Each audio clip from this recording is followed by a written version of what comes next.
What is going on, everybody? It is early in the morning and I'm out here to get some work done on the 92 Talon. And so I've been waiting on parts. I ordered an external dump O2 housing along with a bigger downpipe. Go big or go home.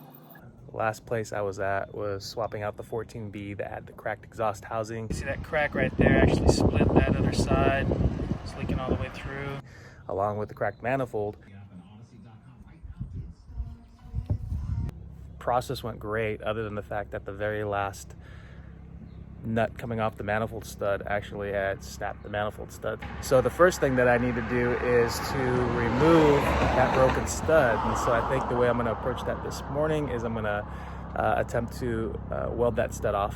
So I'm going to go ahead and weld the nut on and back it out that way. So that said, let's go ahead and get started. So the welder I'll be using this morning is my Miller-Matic 211. I'll be practicing the settings on these studs I left in.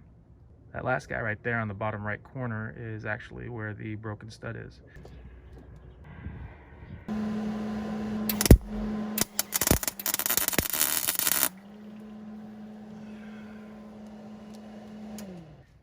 So as you can see, I think that's a pretty good setting.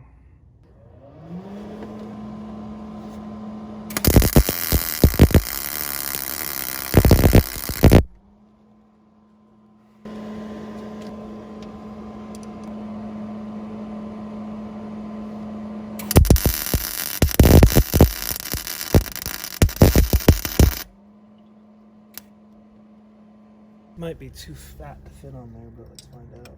Oh, sweet. It's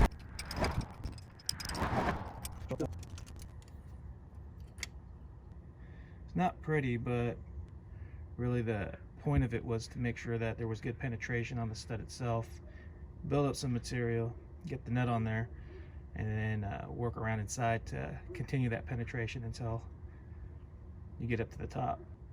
As you can see, it doesn't take much.